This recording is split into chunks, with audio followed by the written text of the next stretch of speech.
What would be more horrifying than to wear a Star Wars Last Jedi shirt? The most controversial film in recent memory.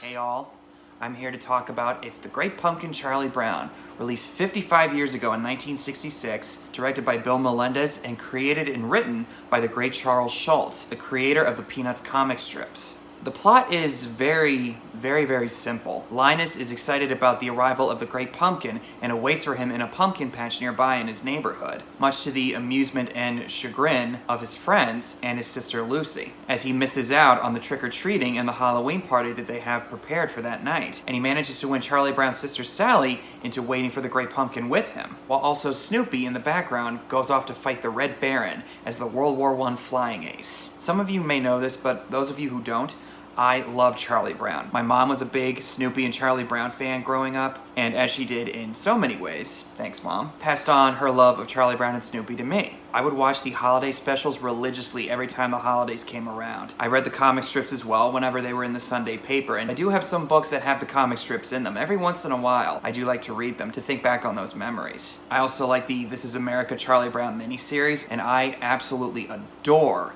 the Peanuts movie that came out 6 years ago. Great Pumpkin Charlie Brown is not quite as good as the Charlie Brown Christmas special, which I did a review of last year, but this is undeniably a classic in and of itself when it comes to Halloween stuff, and it's one of the few pieces of Halloween entertainment that I can tolerate, besides the original Psycho, Sixth Sense, or Ghostbusters, and maybe you could bend the rules a little bit by including Batman Begins, Jaws, and the original Spider-Man. They got scary elements in there. But when it comes to specifically horror stuff, you're not gonna get that on this channel. Maybe once in a while I'll talk about a scary-ish movie of sorts, but when October comes around each year, don't expect a scary movie month from me. This special, I think, was, in a lot of ways, really ahead of its time. Charles Schulz famously had the kids talk like adults and talk about very relevant things. This special is very much in vein of what he had set up in his comic strips. So many things in this special that went over my head as a kid resonate with me so deeply as an adult. Because a lot of times when you watch something that you liked as a kid, it doesn't really sit well with you years later. But this is one of the few times, thankfully, that both kids and adults can enjoy. For years, I never really understood what the main message of the special was about.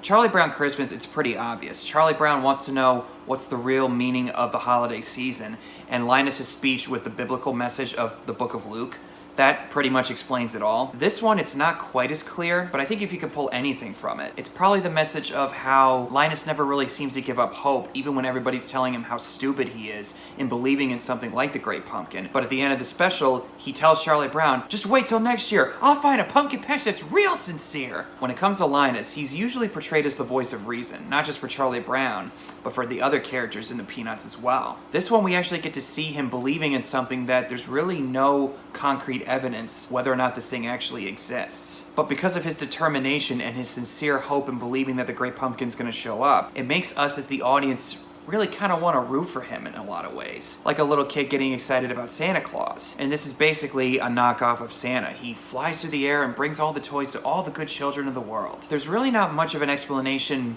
as to what the Great Pumpkin is, or where Linus came up with this notion, outside of what we're told by him. But at least it's some really great moments that, as I said, went over my head as a kid, and stuff that Charles Schulz was actually really smart in using that in a way that kids would be able to understand it as they grew up.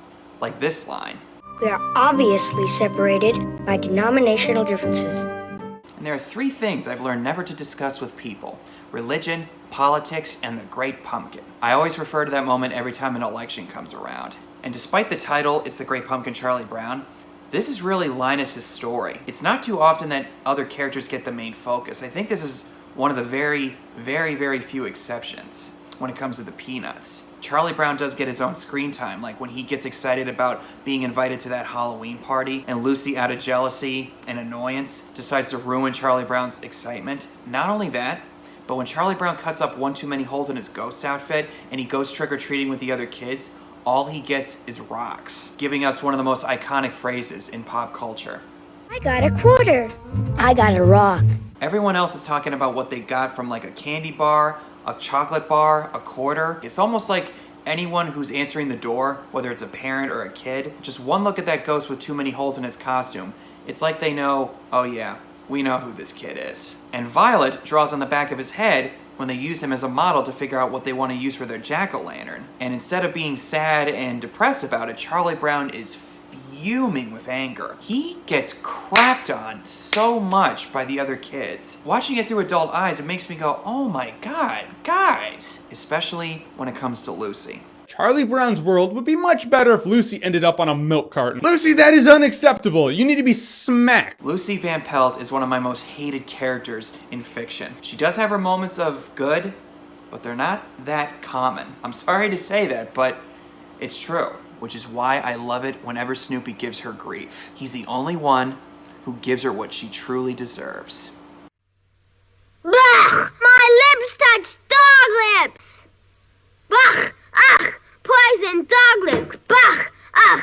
And Snoopy has his own storyline by dressing up as the World War I flying ace, going on top of his doghouse, and pretending that he's fighting off the Red Baron in the middle of the First World War. And this sequence is a bit surreal and really, hard to put into words other than that. But at least for me, it makes me feel invested enough to root for him and his plight. And when he sneaks into that house, which turns out to be where they're hosting the Halloween party, and Schroeder plays that piano version of It's a Long Way to Tipperary, which is a song that was written during the First World War. Snoopy's various reactions from dancing all happy, and then when it gets really dramatic, he starts to cry his eyes out.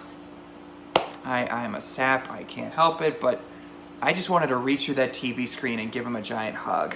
And the music throughout the special, played by the late Vince Guaraldi, similar to the other specials, it's more of a small jazz combo as opposed to an orchestral arrangement. The Great Pumpkin Waltz I have on my phone, and whenever October comes around, I like to give it a listen. And also the music he uses in the title sequence is very eerie and scary, but also very kid-friendly in the right ways. Music, in a lot of ways, I think 50% of the time, or 60% of the time, improves entertainment in so many ways. So the Great Pumpkin doesn't show up, and Sally misses out on Halloween and has a bit of a meltdown and freaks out on Linus, and rightfully so, even though his intentions were completely pure as the driven snow. That little side glance that Linus gives. It's like, I don't know what you're talking about. And the special ends with Lucy taking him home in the middle of the night, and the following day he's talking with Charlie Brown about how he's gonna come back next year and find a much more sincere pumpkin patch. You gotta give it to Linus.